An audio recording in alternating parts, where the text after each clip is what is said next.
3, 2, 1.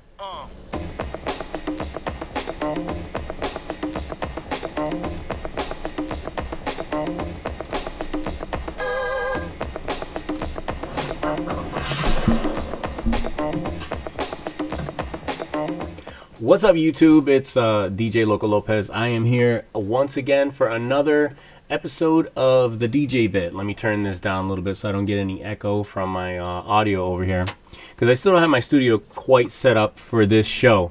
In any case, this episode is going to be entitled "Starting Over." Okay, and which is really funny because I got a quick story for you guys. When I was setting up the DJ bit, I did my first episode, which was 2 weeks ago, and something started happening on my computer, and as luck would have it, I had a hard drive failure. So I had to start over doing the show again. I had to get all my stuff out of my drives. I had to recover my drives. I upgraded my system. My system is much better now, actually, since I started fresh. So it's all good. But, you know, that's part of, like... this is what I've noticed. It's part of what I've had to do my entire career, is starting over, you know? And for all you DJs out there that have ever had to start over and stayed with it, I commend you, because let me tell you, being a DJ, this has been like the biggest labor of love that I've ever had in my life. And if I was weak of heart, or if I didn't really love what I do, I would have quit years ago. And so let me just let you guys know what I'm talking about. When I first started, I started back in 1986-ish, 84, between 84 and 86. The first years I don't count too much, because those were the years that I was just starting to get equipment and just starting to build things. I wasn't really DJing out. I was kind of a bedroom DJ with the stuff that I had. So I didn't really count those years. It wasn't until around 1987 that I started counting my countdown for DJing, right? So when I first started, I started on turntables. They weren't the Technics 1200s right off the bat. They were old set of Technics, the SLD 205, which was one of the direct drive turntables. And then I had this other, I forgot the model of it. Because quite honestly, I never really liked it that much because it was belt driven. So I didn't commit it to memory like I did the SLD 205. But both of them were significantly similar. They were so similar they almost looked identical. They looked identical enough, and they behaved identical enough. So it was all good. But needless to say, I started this mission. I started this entire thing, this entire life I started on turntables, right? So, you know, you can imagine, it's like I've got all these tools, and they're the only tools I know. It's 2 turntables, a mixer, and a microphone, and some speakers, and an amp, okay? And so I start developing my skill on these devices, on these things, on these tools, and not even a few years later, I would say CDs took hold around, what, 92, 90, 90-ish, 90 to 92 is when, like, CDs started overtaking the market. And then I was having to look for a different way to DJ, because now music wasn't available anymore, or it was declining. I wasn't able to buy certain records because they weren't being pressed on vinyl anymore. And so I had to start buying the CDs, which meant that I had to bring out my turntables and play what I was playing on turntables, and then switch off to CD whenever I wanted to play something new. And as you know, or as you may not know, back in the day, they didn't have CD players that you could mix with. So I was kind of in a bind. And I kept asking myself, do I even want to do this anymore? I don't even like doing it anymore because I can't get new music. I can't play for the people the way I intended, the way I practiced, the way I designed my entire system to be. So, but I stuck with it. I kept DJing with turntables. I kept going out to places until it was that someone said to me in a gig, they said, oh, you must not have any new music because you're using turntables. And then that really lit the fire under me that I was going to have to abandon turntables altogether. I was just going to have to let them go. So I broke down and I bought 2 CD players, 2 regular CD players. They were just deck CD players, and they had no pitch control whatsoever, and the timing on them was terrible because when you hit the button on a CD, back then there was no such thing as instant play. So even if I wanted to like cut a song in, I couldn't do it. Well, I struggled with that for I don't know how long, but it felt like forever. And I swear there were times when I just wanted to quit, and I just thought, this isn't what I signed up for. I didn't sign up to be this kind of a DJ. I didn't want to hit the play button on either deck, and I just didn't want to do that. Not to mention, all the music that I used to get on vinyl were 12-inch records. They were remixes. They were remixes from other DJs that were produced in the studio and then put on wax so that we could go ahead and remix it some more. So, I got the acapella, I got the dub version, I got the extended dance mix, I got all the different cuts from all the different producers of the time, whether it was Little Louie Vega or Todd Terry, whoever it was that was producing this, Jelly Bean, whoever was producing, I'd get these extra mixes. Well, CDs didn't come with that. They didn't come with a 12-inch version. They didn't come with all these remixes. You had to buy the album. So on top of the fact that I switched the media that I was playing, the format changed too. The actual music format changed, which really, really sucked. I hated that part. I hated the whole thing. So it's a miracle that I even stuck with it. It was a miracle. But somehow, deep down inside, deep in my heart of hearts, I knew that one day they would create something for DJs that we could use to play these stupid CDs. And as luck would have it, I forgot what year it is. I meant to look it up, but they did release one. And the first one that they released, the first dual CD deck that they released, was the one that I remember. I don't know if it was the first, but I remember it. Was the Denon. I think it was the Denon. Anyway, I'll look it up and I'll put a link on the description or something like that. But it was a Denon dual deck CD player, and it had instant start. These were like lifesavers, and the clubs were starting to install them, so we could go and play in the clubs using their equipment and use this instant start feature on these CD players, these dual deck CD players. And they had pitch control. So now I got pitch control back. I can actually mix a track and mix in and out of certain songs, adjusting the pitch like I did with turntables. Scratching was still not a thing yet. You had a little dial, little jog wheel that you could move, that you've seen on other devices before. That little jog wheel, but it didn't. All it did was it pitch bend a little bit, pitch bend up, pitch bend down, but there was no scratching per se. But I knew that if they went that far and made those CD players that were pitch control available, instant start available, if they were going to make that, I knew it was just a small step for them to release scratching CD players. And they did it. So then they released the Denon 2500s. That model number I remember. The Denon 2500s were scratch capable, and they were much more. They had many more features on them. They had like a couple of sample features and looping features. It had some pretty cool stuff on it. I didn't like the Denon 2500. I tried using it a few times, and it just didn't feel that good until Numark came out with the CDN88. And that is a model number I remember because I have the CDN88 sitting over there in the corner in a rack that I've kept my entire career and kept my entire life.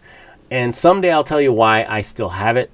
Well, actually, I can just tell you, I'm an equipment hoarder.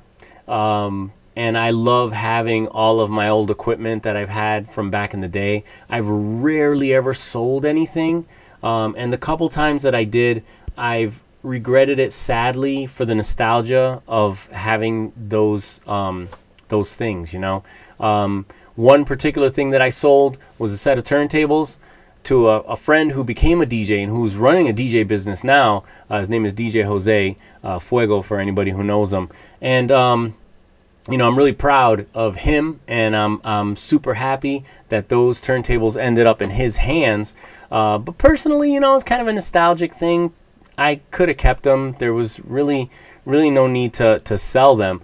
But at the time, I did it really to help him out and to give him new legs. So when he started DJing, I feel really good that he was able to, you know, I was able to pass on the torch by selling him those turntables and watching him grow into a great DJ and have a great career. So I don't regret that one so much. But I've never, outside of that and my old NS7 that I sold, those are the two things that I've sold in my life that I kind of, you know, I would have kept them. In any case, I've got the CDN88s. When I tried the CDN88 for the very first time, I'll never forget that feeling. It was awesome. I got on the CDN88. It had the instant start. It had sampling features. It also has a couple of other features that are built in if you click on the jog wheel. And I'll actually take some video of it and I'll interlace it. I'll interlace it into this particular DJ bit segment. And what I'll do is I'll show you like what I was talking about. But there's a selector knob on the jog wheel that changes features. You can select the features that you're using on the jog wheel, and it gives you a bunch of different things that you can do. One of them is scratching, and it scratches great. It is very, very, very on point, and I couldn't believe it. I couldn't believe how tight the scratching actually was. So the CDN88 really opened up DJing again for me. It really made life super cool. It made it super cool to be a DJ again. I wasn't quite sold because I still wanted to DJ with turntables. That was just my thing. It was just it's what feels like a comfortable shoe, you know? It feels like a comfortable shoe to me. So but I was able to DJ with the CDN88 for years without any issue. It was fantastic, and I learned a whole new scratch technique on the CDN88s that because for some reason it felt unnatural to use the crossfader and the jog wheel at the same time. So I began to learn this technique where I would use the cue and play button along with the jog wheel to kind of manipulate the cutting out of the crossfader, and it gave me the sound that I was looking for. It was a little better because the jog wheel is tiny. I mean, it's just this little tiny jog wheel, so you don't have a whole lot of room to kind of move and cut. So getting that precise was a little bit difficult. So, but I did learn that technique with the buttons, and that served me later on in my career. That served me later. But in any case, so the CDN88 was a massive savior, you know. And then we got into files, okay, MP3s. We started downloading MP3s, and this introduced a whole new problem for me because, just like I said, when I started in the beginning, you had to buy records. And even up until the point that we had CDs, you had to buy the CD, or you had to get a copy of it somehow. You had to belong to a record pool. You had to belong to something. You had to get the music somehow, right? And then all of a sudden, MP3s, file sharing, Napster, Morpheus, you name it. All of those file sharing platforms, BearShare. I mean, there was tons of them. And when all of those came about, now what they stripped from us, what they stripped from the DJ, was our unique library, our curated libraries, the libraries we spent so much time digging crates, finding flea markets and looking for old versions of records, and finding the UK imports of certain records, and having those special mixes. That was taken away. And then also just the fact that, any average Joe with a computer could download an entire set for an evening. He could download an entire library. That really sucked for us. It sucked for me. I know that. I don't know if it sucked for everybody. It definitely sucked for me, because I always was the one that was releasing the music to the people. I was the one that would curate the sets and curate the music and then dispense it to everybody. And sometimes they hadn't heard anything before, or they hadn't heard a song before, and now it's their favorite song because the DJ gave it to you. The DJ showed you the song, okay? So that was stripped from us. And I sat back and thought, well, geez, this isn't what I signed up for either. I really wanted to be able to disperse this music to people and show people and showcase music, but now it's kind of like, like anybody now can just have that music. And that happened for several years. So if you can't beat them, you gotta join them. So I also went down the rabbit hole of downloading from all of those same sites: Napster, BearShare, Morpheus, and it's all of its later predecessor or later versions, and started downloading music. But if you ever had to do that, if you ever downloaded music from any of those file sharing systems, you always ended up with a crappy version of a song, because no one back then knew that much about bit rates. I mean, you knew enough that if it was a low bit rate or if it was a small file, you knew it was going to be kind of crappy. But then there were the people that were actually recording on cassette tapes. They were recording songs they heard on the radio and then converting them to MP3 and then putting them up on these share sites. And for the amount of downloading I was doing, I didn't really always have a chance to listen to make sure that the song was a real song, or the actual CD version of a song, and not somebody's recorded version off of a radio. So I actually played one of those one time where I queued it up, and it's a loud club. I couldn't really hear. I couldn't tell the quality in my headphones, and then the announcer came on after the post, which in the radio days, the post was you had only a certain amount of time to make your announcement for the entrance of a song. Well, this particular song had no one talking at the post, so I didn't even know. I queued up my first beat on it, and then it didn't say anything until after that. Anyway, experience that never happened again after that. I checked all my music and made sure everything was cool. But getting back to my point, we no longer had the unique libraries anymore. Everybody on the planet could download an entire library of music and mixes. In some cases, people in the crowd had better mixes of a song and edits and versions that we didn't have. At least I didn't. And that kind of threw me for a loop, because I'm like, well, if I'm a DJ, I had to ask myself a question. If I'm a DJ and my crowd is now bringing me mixes that I should actually be bringing to them, what good am I? So that was kind of like starting over. I had to start over and just allow myself to continue doing this for the labor of love, okay? And I was able to go through years of that and finally come to grips with, hey, I just need to download as much as I can download. And hence, that's what began me filling up hard drives of just pointless tracks, having so much music, because I was basically competing with my crowd and other DJs for that matter.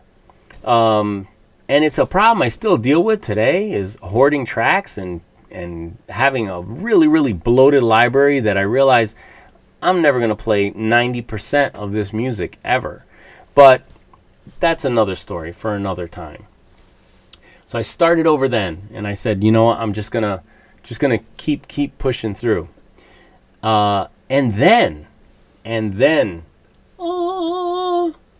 the music gods, the equipment gods, the software engineers at Serato, which was called Serato at the time, released their software, Serato Scratch Live. Okay. I had seen in magazines before, there was a product called Final Scratch. I had seen the inklings of it, beforehand. I had seen it, and it was very expensive, and I wasn't sure what that could do. I hadn't really processed what Final Scratch could do, or I think it was Stanton made Final Scratch. In any case, Final Scratch was one of the original DVS systems that came out back in the early days of DVS, and this is before Serato actually. And I thought it was intriguing, but I didn't really I didn't like look too much into it. I was already comfortable with CDs, and I was kind of doing my thing. Although I like the idea, I didn't really see it in play, and I'm kind of a late adopter. Let's put it that way. I'm just a late adopter. But I'm at the club, and I see they brought in a special DJ. This was I was DJing at a club called Sneaky Pete's at the time, and I was a resident DJ there. I often headlined there, but they brought in a headliner from New York City, and the kid was phenomenal. He was just absolutely killing it, right? And I thought to myself, wow, this kid is just dominating right now. Like how is he so fast? How is he able to cue up this music so quickly? Turns out he was using Serato. Sneaky Pete's had installed the SL1 in their DJ booth, and it was connected to the turntables, and all you had to do was bring your vinyl and your laptop, and you could connect to it and DJ the entire night off of your laptop using the control vinyl.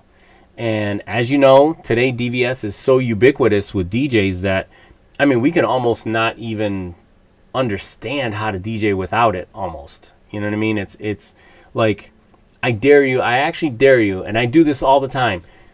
Go out and practice without any Serato. Just shut your laptop down. If you have records, pull them out. Start mixing with your records now, today. Do it with your CD players too. That's another reason why I keep the CDN88.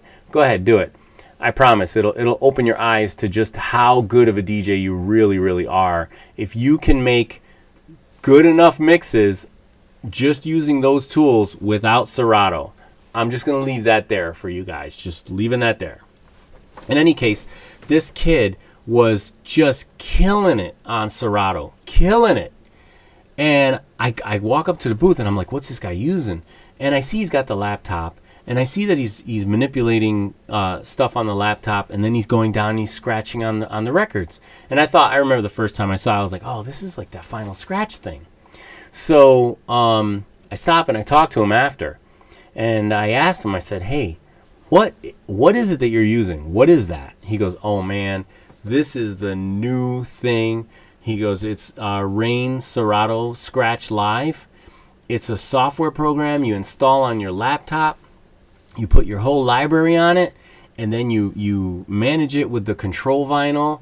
And you can use any turntable, you can use any system, any mixer, and as long as you have that little box, and ask the engineer to show you the box, if you have that box, you can just use this software. And the SL box enables the software on your computer. So basically, without it, it wouldn't give you the full DVS thing, which we all know. It's still like that today. But that opened my world, because I was like, finally, I can DJ with records again. I can DJ with vinyl again. And the beauty of it, the entire beauty of it was, I mean, there was one caveat about DJing with records that really did suck, which was carrying records. I mean, crates and crates and crates of records, and that's heavy. And a lot of clubs, when I was growing up anyway, they were on the second floor. They were upstairs. So you had to lug. If you're lugging 10 crates, you're lugging 10 crates everywhere. So, but now with this control vinyl, I could just use those 2 records and use my entire library. And it was fantastic. It was great. It was awesome. Except for, remember that thing I told you about starting over? Yeah, you kind of have to start over, because after 10 plus years of not being on vinyl and of using a CD player, using that dual CD deck and all that, I had to relearn how to DJ all over again. It wasn't as instant as it would seem. I mean, yeah, I've got my ability to mix it has always been intact since I was a kid. I mean, it's something I've been practicing since I was 12. My ability to scratch, that's always been okay too. But just knowing how to use the software and getting back into the zone of using the equipment again and carrying out turntables, that was a lot worse than I thought when I got back into it. You know, I thought to myself, oh, okay, well, yeah, this is heavy. Carrying all this stuff is actually heavy, and it's very bulky. And I was kind of used to just carrying the one little box, and it had my CD players in it, and I could just play. And the heaviest thing I was carrying was my CD bags. But the cool thing about Serato Scratch Live was I could still use my CD deck, and I did, because they had little control CDs that you could put in there. So you could use either CDs or you could use the vinyl. It was up to you. So I used them both.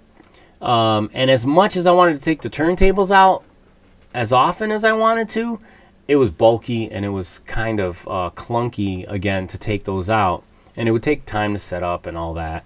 I'll tell you more about like my ideas for how to set up equipment on a professional gig. I've been trying to streamline that for my entire life. So going back to turntables was kind of a little bit of it was a little more difficult than I thought it was going to be. But I did do it. And going back to turntables, you know, I was able to continue to build my skills on Serato. But what I was doing was mostly DJing at home with the turntables, and then taking the CD players out to DJ live. So it was kind of the best of both worlds, but it still wasn't really what I wanted, and yada yada yada. But I still had to start over now. And now I'm using like a laptop. Now I'm using all these tools, right? So I had to go out and get a laptop. I had to, you know, spend the money on Serato Scratch Live, which at the time I think it was like 500. I think it was $600. I think that's what it was. And but in any case, I had to start all over again.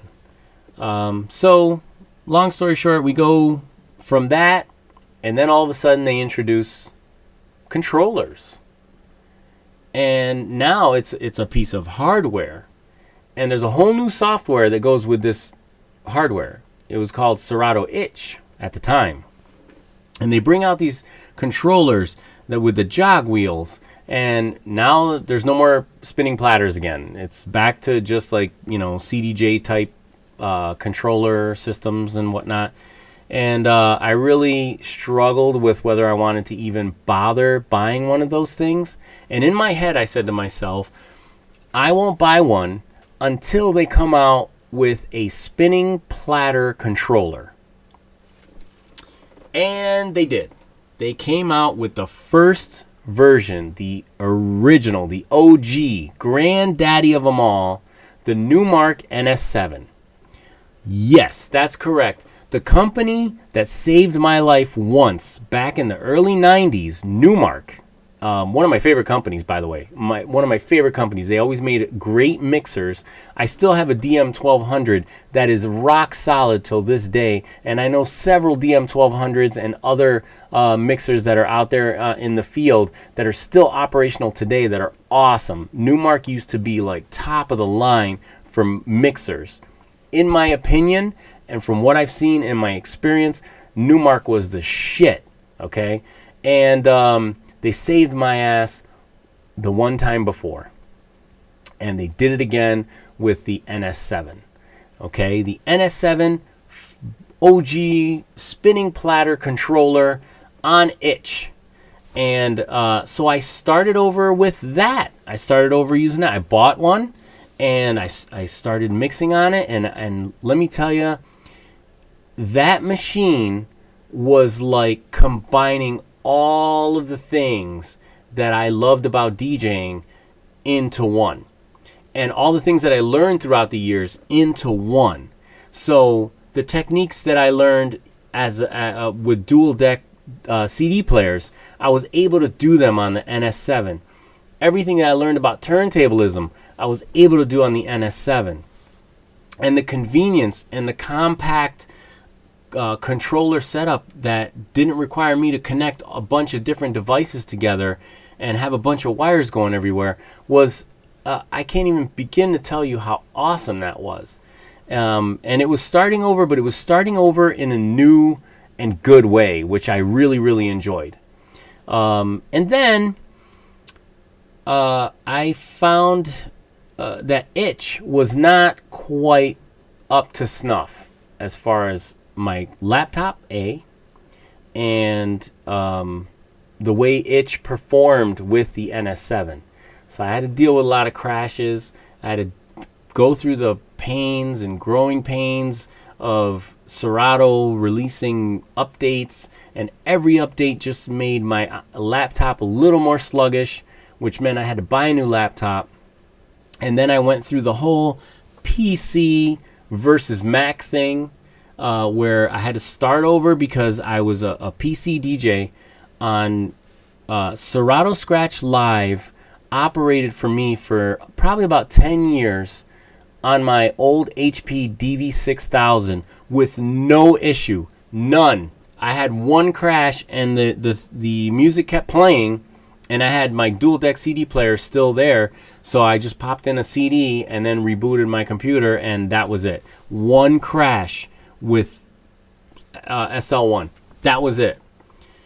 But with itch, it was crash after crash after crash. And then so went my new fight against my equipment. I was trying to fight my equipment all the time. And I once again went into the same thought. Should I just quit this now? Should I just stop? I mean, enough is enough. How much abuse do I have to take? In the 80s, I had to worry about, people stomping too hard on the dance floor. And now in the 2000s, I got to worry about a laptop crash that brings the party to a complete stop as I'm DJing. And then everybody turns their gaze at me. And that was horrible. I mean, just that alone made me want to quit. I couldn't take it. So I struggled and bought laptop after laptop after laptop.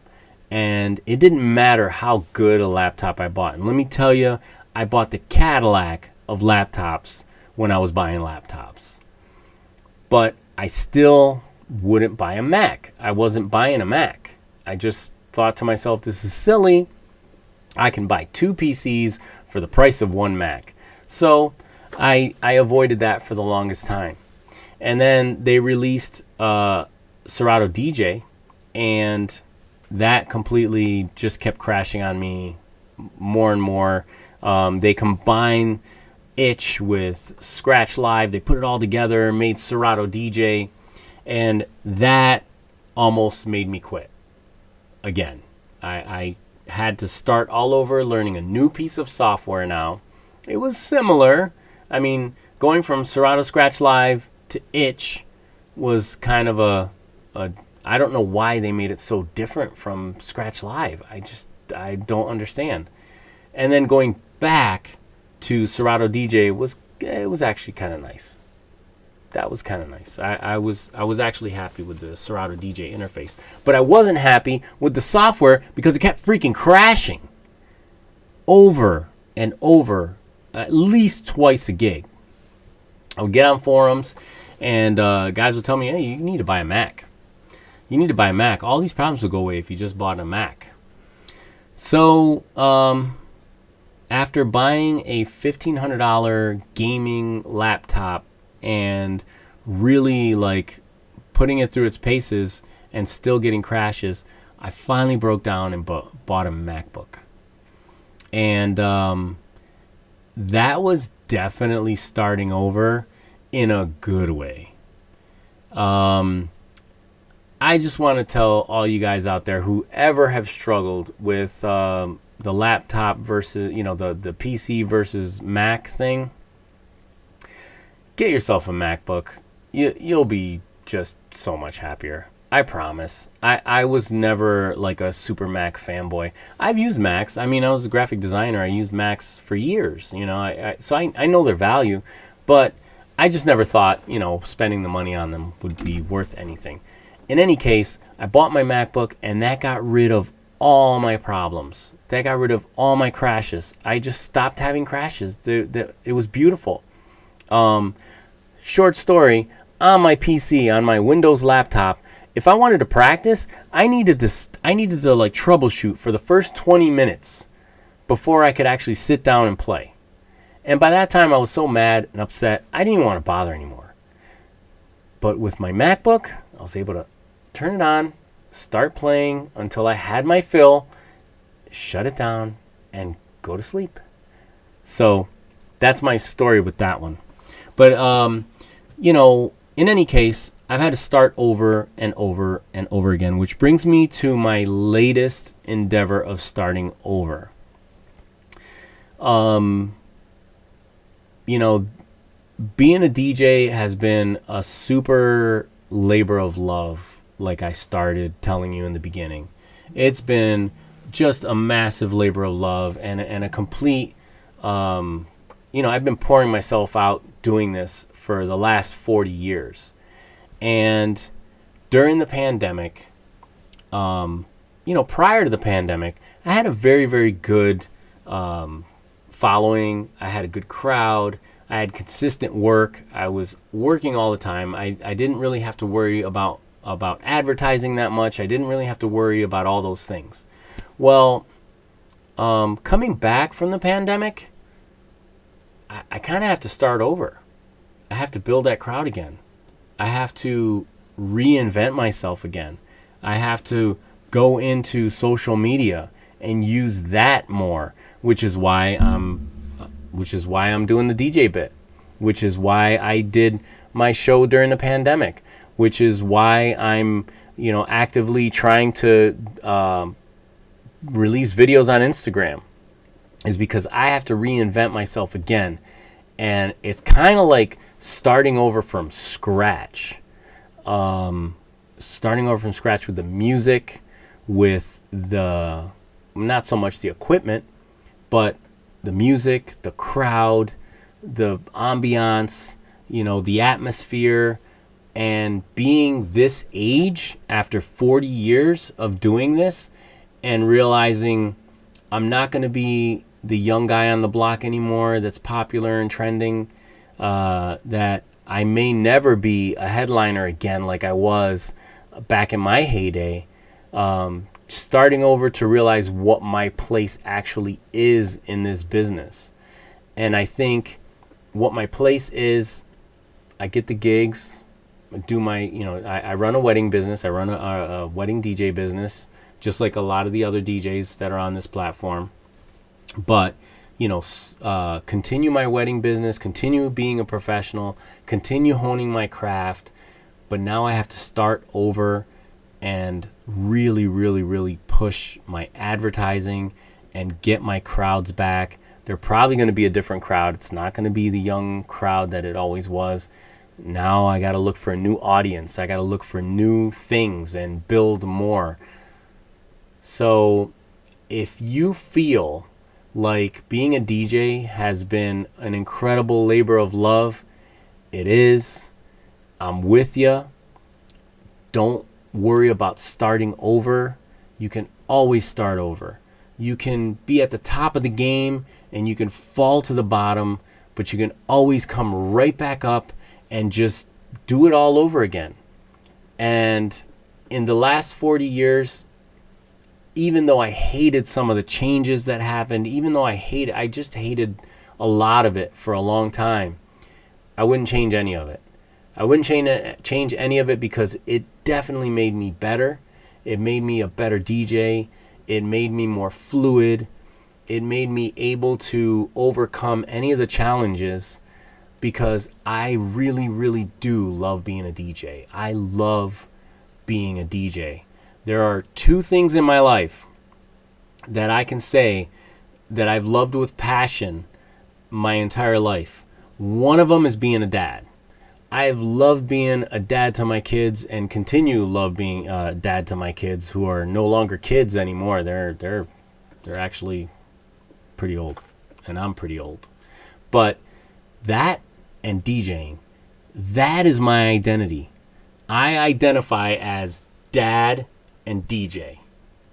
So, if you love DJing and you really want to stick with it, stick with it. If you have any comments, if you like this video, like, share, subscribe. I'm going to be talking about a lot of different things on this DJ bit. So, and I'm going to grow it little by little. I'm going to add more stuff to it, talk about a few more things, try to make it as entertaining as possible and as informative as possible so that young DJs and even old DJs, even the guys like me, who may be thinking they want to quit. Maybe they think they don't like this anymore, or maybe they just have a deep love for it but just don't know how to move forward with it. Maybe it inspires them. So I want to thank you guys for joining me on my DJ bit journey. I'm going to try to do my best. Once again, I missed last week on a video because my workstation crashed. And but now I'm back up, so hopefully I won't have any more issues and I won't have to start over again, but I probably will. So take care, everybody. Have a great week. I'll see you guys. Have a great week.